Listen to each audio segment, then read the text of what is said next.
And I thought that our inability to score and make shots, our major downfall during the course of the game. I thought our guys came out battling in the first half on the defensive end of the floor. And I told them at halftime, I said, we haven't made a shot yet. We missed some layups and a couple of dunks, and yet, we were still in the ball game. And I felt good about it at the half. If we could continue with our defensive intensity and continue doing the job on the backboards.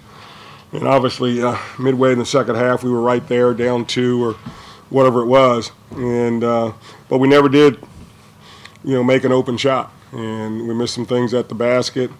And as a result, Florida State finally started to capitalize on scooping up some offensive rebounds and, and scoring inside and got away from us. I don't think they've made very many threes. They got it all inside at the end. And they shot a much higher percentage than we did because we got wide open shots and didn't make those and didn't make tough chances inside.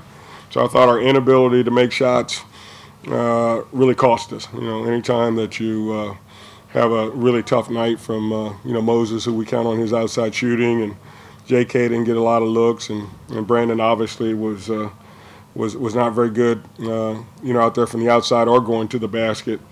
We're gonna have some problems.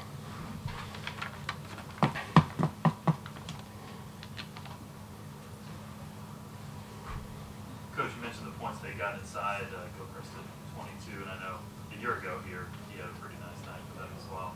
That's sort of a tough challenge for you guys. Well, it is, and I thought we did a good job of ex-posting on him in the first half, really doubling down, and we didn't do it in the second half. That was still what we're supposed to be doing, but we got into some switching. We were ex-posting off their point guard. He's only taken 4 3-point shots this year, so we just released whoever was guarding the point guard to go double him. We did a great job of it in the first half. We didn't in the second half, so our defense wasn't nearly as good. And particularly coming down the stretch when they needed baskets, they got it inside. We didn't come on the double, and they went to work. When they missed a shot, they got the offensive rebound and stuck it back in. And we weren't physical enough at the basket, either trying to block the shot or fouling them down in there. Oliver, to what degree is frustration creeping in? Well, I think there was definitely frustration with our inability to make shots in the second half that helped cause, our young team to let down defensively. Because, again, we were doing a good job in the first half, even though we weren't making shots. But I think as the game went on, Moses struggled mightily, Brandon struggled mightily, I think it did have some, it did frustrate us some.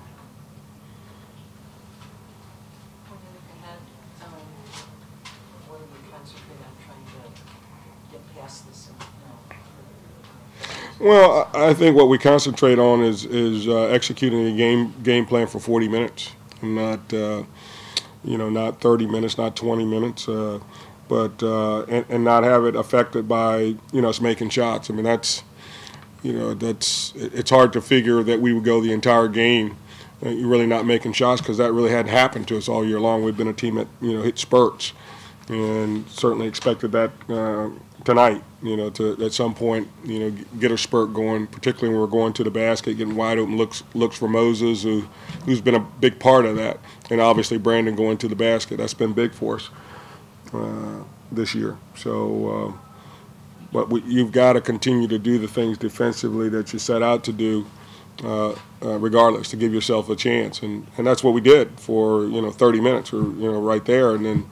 I think frustration did kick in a little bit. We didn't attack the boards as hard. We weren't on the floor as much down the stretch, and that's what we needed to do on a night where we, had a lid on the basket.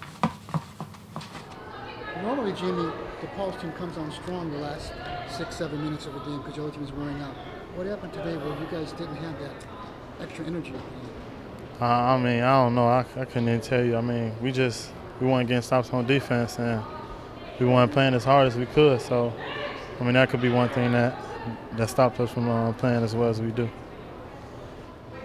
Jamie, you got Rutgers coming up on the road, and you come back here for St. John's. What do you think you guys need to do differently to try to get a win in these next two? Just prepare defensively in practice.